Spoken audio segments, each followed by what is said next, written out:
有時咧，我同朋友飲咖啡傾偈咧，我會話唔好意思，你介唔介意？我一路聽你講嘢，我一路梳頭。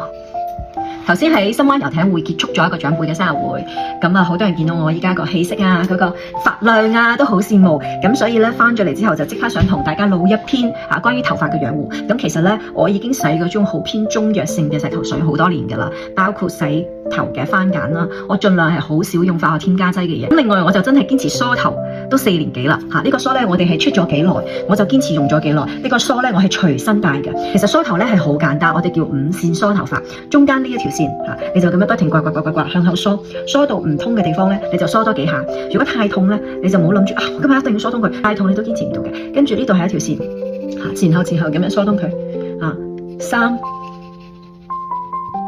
呢邊都係4、5我呢啲位咧比較痛，我就會梳多幾下，因為呢度咧係腦神經好豐富嘅地方，你諗嘢諗得多咧就係會塞住咗咁樣痛嘅。所以好多時候你出去做頭療頭皮嘅一啲按摩放鬆、撥筋、刮痧，其實都係為咗放鬆經絡。所以我自己係知道我呢個位係好脹嘅，我就不停去刮鬆佢。咁起碼每一條線啦，你都要上下咁樣刮50下啦。當然太少係冇乜用嘅，痛係有啲痛㗎啦。人生都係過得一日算一日，係咪？每一個人都想自己嘅生活質量好高，咁你冇得話成日都係隨便咁樣去用你嘅身體，你都要保養佢㗎嘛。好似你架車你都要保養㗎嘛。咁所以疏通經絡咧係我哋對身體表示愛護嘅一種方式咯。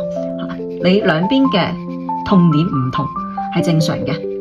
梳咗好多下之後咧，疏通嘅情況唔同係正常。我呢把梳咧係阿根廷嘅綠檀木梳，已經出咗4年幾啦。我真係隨身帶住嘅，世界各地去旅行我都帶住嘅，因為梳頭真係好緊要。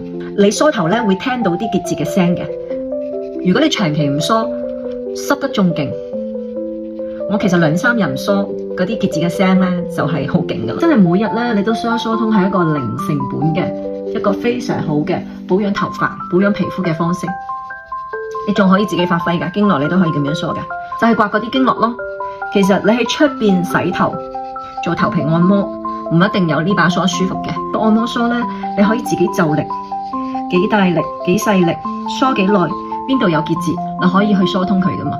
如果你喺出邊嘅話，人哋幫你按摩，你休息，你仲要不停 keep 住講嘢，所以有啲嘢咧自己係可以做到嘅，同埋係慳錢，又唔會嘥好多時間，因為你隨時隨地得閒嘅時候就可以攞出嚟梳。呢個咧亦都可以攞嚟按眼周圍嗰啲穴位啦，去放鬆隻眼，放鬆太陽穴啦，呢啲有紋路嘅地方，同埋刮手指都可以嘅，分享俾大家。